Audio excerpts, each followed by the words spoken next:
right, you've watched episodes 1 through 7, or you've just cheated and came straight here to episode 8. Either way, I'm now going to take everything I've talked about in episodes 5, 6, and 7 and put it all together in a short lesson on how to form a basic workout.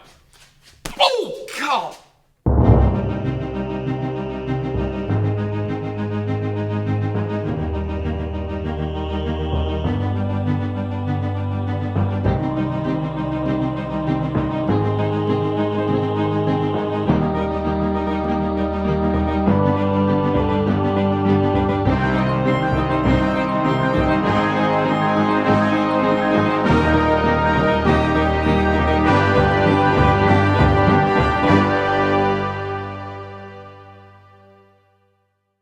You've now been introduced to the basics of muscle, the presence of muscle in your body, the basics of how it works, the basics of how you fuel it, and the basics of how you get it to grow. So it's time, right? It's time to hit the gym, pump the iron, and craft the body you've always wanted, whether that is the big, massive physique of a workout magazine cover model, or perhaps something toned down, leaner, a little more athletic for a specific sport. We're ready, right? Personally, I feel we need one more episode. One episode, this final lesson that will lay the foundation a little better for anyone who's actually watching this series and using it as a source of education, but also so that when I create episodes about my own personal quest and I show footage from the gym and I talk about what I'm doing, it makes a little more sense and you aren't just kind of wandering in the dark having no idea what I'm talking about. So what I want to do with this episode is, yes, we're going to talk about putting together a basic workout plan. But in order to do that, we really need to know the muscle groups that we're working with, how all the muscle tissue in the body is organized. And so to help with that, I've contacted my good friends across the pond at the BBC to put together what I hope is an educational but also entertaining and unforgettable way to look at the muscle groups of the human body.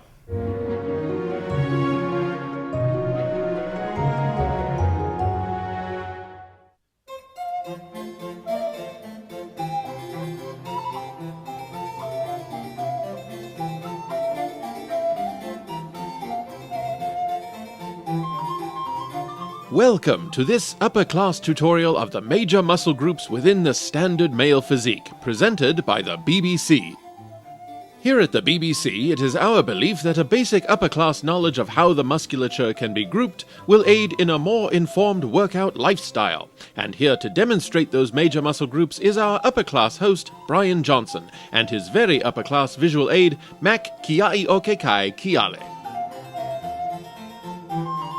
And so let's begin tonight's demonstration. We start with the chest, otherwise known as the pectorals, casually known among gym rats and muscleheads as the pecs, or on some of the larger bodybuilding specimens, the dinner plates. The chest is informally divided into the lower and upper pectorals, which can, with proper workouts and diet, be visibly delineated by an intense striation of muscle between them. A lean and refined chest will have a nicely defined shelf cut into its underside and clear definition in the cleft between the left and right pectorals. A well-built chest will also produce a rock-solid result when flexed. It is possible to develop one portion of the chest and not another, so attention must be paid to the overall chest aesthetic. A proper workout plan will develop all areas of the pectorals, creating both the ideal upper chest that looks like it wants to escape through the neck of a t-shirt, and the ideal lower chest that tucks underneath quite nicely. Our second muscle group is the arms, comprised of the biceps, triceps, and forearms. The biceps are located in the front of the upper arm, or on top when one is showing off his arms horizontally. They are named for the fact that each one is made up of two parts called heads, commonly identified as the long head and the short head. A well-developed bicep can be either rounded or peaked, depending upon a combination of one's genetics and the arrangement of workout exercises. Either way, it is not uncommon to hear the biceps referred to as nice, solid baseballs. In more naive circles, the common belief is that the biceps are what make the arms thick and round and cause women to want to wrap their hands around them. But truly impressive girth is actually generated by improving the triceps. Found on the backside or underside of the upper arm, the triceps are comprised of 3 heads: the long, the medial, and the lateral. Because of the outline this placement generates, a fully developed and defined set of triceps may earn the approbation, "Nice horseshoes, bro." The biceps and triceps together can form an impressive display that has at one time or another been referred to as the guns, the gun show, the pipes, or the pythons, and probably others as well. Also note that a lean and defined arm will evidence clear separation between the two muscles. The creation of a shadow between the biceps and triceps is one of a beginning bodybuilder's proudest moments. The forearms occupy the lower half of the arm and frankly are more difficult to model by themselves. They are, however, not to be ignored by anyone wishing to create a fully complementary set of muscles. Not enough forearm and your gun show will not be shooting with a full arsenal. Moving along to our third muscle group, we meet the shoulders, more properly known as the deltoids. The deltoids, or delts, are formed by 3 muscle heads: the anterior, medial, and posterior. And a high mark of aesthetic achievement is when all 3 heads can be identified visibly by thoroughly impressed onlookers. But in addition to visually defining each individual head, all 3 heads together should ultimately, with the proper attention, bring to mind the image of large boulders resting just on the outer precipice of the upper body. There is minor debate about where to categorize the trapezius muscles, or traps. For our purposes, we will include them as part of the discussion about the entire shoulder yoke. The traps connect the clavicle to the spine, enabling the shrugging of the shoulders. When fully developed, they help complete the image of a solid upper body, both from the front and the back. Our fourth muscle group is the back. Visually, one's backside presents a great deal of overlap between muscle groups, with the rear delts and traps complementing the view. And how one groups those muscles in his workout plan depends upon the individual weightlifter. For our purposes, the muscles specifically identified as the back muscles are the latissimus dorsi. These are the muscles that give the back its stunning width when spread outward. A wide lat spread up above helps produce a quality V taper down to the waist. Notice just how much intrusion the traps make down into the backside. They cover a large diamond-shaped area attached to nearly the middle of the spine. So although one can spend an entire session at the gym working only the lats, a truly strong and aesthetic backside does require attention to multiple muscle groups. We wrap up the upper body with our fifth muscle group, the core. Formerly known simply as one's abs, the term core has recently been considered more appropriate since strengthening the midsection requires attention not only to the abdomen, but also muscles in the lower back as well. Of course, in discussing the core in aesthetic terms, we all know we're all just looking at the abs. The abs are 2 major muscles, starting with the one that appeals most to common vanity, the rectus abdominis. Located directly in front, the rectus abdominis is divided into 8 parts, 6 of which are, in relative terms, easier to reveal. The proud owner of such an abdomen gleefully refers to it as his six-pack. Extremely lean definition of the six-pack creates the condition known as washboard abs, though the younger generation's ignorance of the device in question that caused laundry ladies of yesteryear a great deal of back pain may soon lead to that term's falling into disuse. Only the most dedicated of exhibitionist-minded lifters can reveal the other 2 portions of the rectus abdominis, creating a very rare 8-pack that will inevitably generate intense feelings of either admiration or jealous disgust among their fellow gym rats.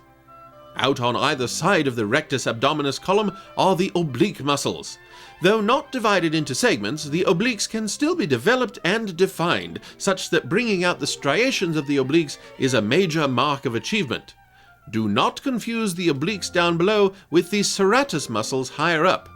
Bringing out any of these decorative muscles is one of the harder challenges facing anyone striving for a quality physique, and that includes crafting and revealing the Adonis belt. The Adonis belt is named for the mythological Greek figure Adonis, considered a paragon of masculine beauty, although that would depend heavily on what exactly the beholder considers beautiful. Regardless of one's aesthetic taste, the Adonis belt is a product of the inguinal ligament, the internal obliques, and the transversus abdominis, and developing one successfully is considered a high mark of physical dedication and perfection. At this point, we drop to the lower body and our sixth muscle group, the legs. The leg muscle group is such a large group that some lifters and even the eminent Arnold Schwarzenegger cannot agree on how to group them. We here at the BBC will be adhering to the grouping we were once taught and simply identify everything below the belt as the legs.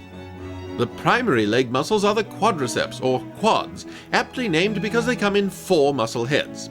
3 of them, the rectus femoris, the vastus medialis, and the vastus lateralis, are plainly visible, while the 4th, the vastus intermedius, is a bit shy and remains tucked out of view behind the other 3. The entire quadricep muscle is found on the front side of the leg. The quads are sometimes referred to as wheels, quadzilla, or quadrosaurus, and given their position at the top of the leg, supporting the entire upper body, and the massive dimensions to which a dedicated lifter can develop them, they have also earned the less fantastical but more realistically rugged appellation of tree trunks. On the back side of the leg are the hamstrings. Although unfairly overlooked by admirers of the quads, the hamstrings can have their own eye-popping quality and should not be ignored in the creation of an overall muscular aesthetic. At the base of the legs are the calves. Like the hamstrings, the average individual pays little attention to the calf muscles. Athletes develop them to aid in speed-related strength, and the final result is a lower leg that is lean while more gracefully elongated, as opposed to turning the calves into a tight, twisted lump akin to a pepperoni garlic knot, which is usually reserved for the competitive bodybuilder. Easier to discuss from a distance rather than sit next to and point out are the gluteus muscles, or the glutes. Located on the back side of the hips, the glutes are an integral part of the leg, of daily leg activity, and of any serious leg exercises. On a bodybuilding stage, the standard posing suit does provide a side view of the glutes, and the judges include the glutes in their evaluation, so failing to develop the glutes is not an option. What is an option is when, where, and to whom you show them off. And this completes our discussion on the 6 major muscle groups of the male body, particularly for purposes of working out and formulating a solid workout plan. Remember that like many aspects of the various disciplines of weightlifting, there exists a variety of perspectives, and not everyone will abide by this particular grouping. Please do not start any fights about it at your local fitness facility. Remember that it is simply one legitimate way of identifying the muscle groups, and we hope it helps. From all of us here at the BBC, happy lifting!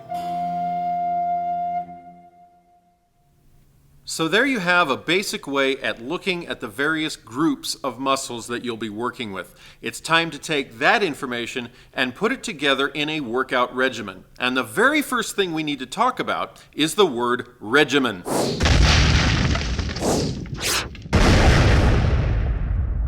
A regimen is a regulated course, such as diet, exercise, or a manner of living, intended to preserve or restore health or to attain some specific result. So you can have a diet regimen, an exercise regimen.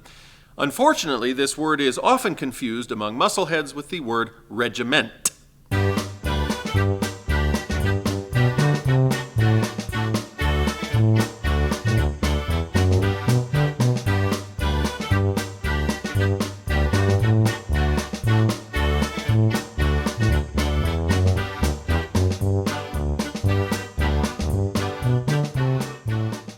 This is a regiment.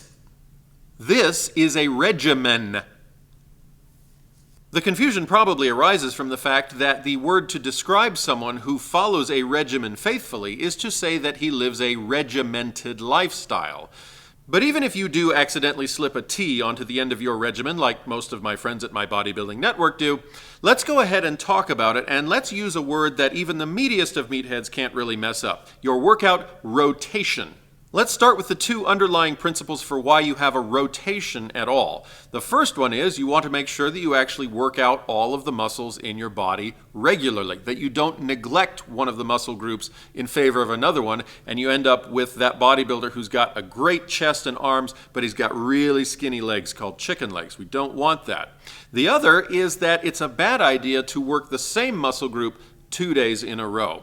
Remember, I talked in episode 7 about how a workout actually creates micro tears in the muscle fibers. Those need time to heal. They need rest. So if I work out the chest and I work it out hard on Monday, and then I go back on Tuesday and work it out hard again, I'm actually only making things worse. I'm not helping my chest grow stronger. I'm just breaking it down more. And that can ultimately become an unhealthy thing for your muscles. So what we want to do is lay out a workout rotation that gives each muscle group some attention during the week, but also time to rest before we give it attention again. From everything I've read and everything I've heard from personal trainers, the most common rotation seems to center around the idea of the pushing exercises and the pulling exercises. So let's talk about those. So any exercise that takes the weight or takes the resistance from here and pushes against it, pushes it away from the body, that would be a pushing exercise. The most prominent is going to be the bench press. And one of the most common ones would be the basic push-up. So whether you're on a flat bench, an incline bench, a decline bench, whether you're using a barbell or dumbbells, if you are pushing from your chest and away, that is a pushing exercise. In our sample workout then, we might say on Monday we're going to do the pushing exercises. We'll do some bench presses, we'll do some push-ups, we'll go use some of the machines that are designed to work the pectoral muscles specifically as we push from the chest away. Now, the bench press and other similar pushing exercises are what are known as compound exercises because they work not only the pectorals, but in order to get the bar from here to there, you're actually also contracting the tricep muscle. The tricep muscle helps the pectorals to get that weight from the starting position to the finishing position. It's two muscles working together, so it's a compound move. For that reason, a pushing workout will work not only the pectorals, but the triceps, especially after focusing on a compound move like the bench press. Continuing on with our sample rotation, the next time we go to the gym, whether that's Tuesday immediately following the pushing workout, or let's say we give Tuesday a rest and we go on Wednesday, the next one would be a pulling workout. Exercises that pull a weight from here to here. Pulling workouts are going to work the back muscles and the biceps. Like the pushing workout, there are some pulling exercises that are compound exercises. They work the back muscles and the biceps together. If you watch, as I go from here to here, I need some lats, some back muscles to work in that direction to get this part of the arm coming back like this, but I also need to use the biceps to get the forearm coming in like that. So they work together. Right now, back muscles and bicep muscles are working together to bring the weight back to my chest. Compound exercises for a pulling workout include just about any type of exercise with the word row in it. On a pushing and pulling rotation, you then have to consider the legs because they don't fit in with the pushing or the pulling. They are the lower body.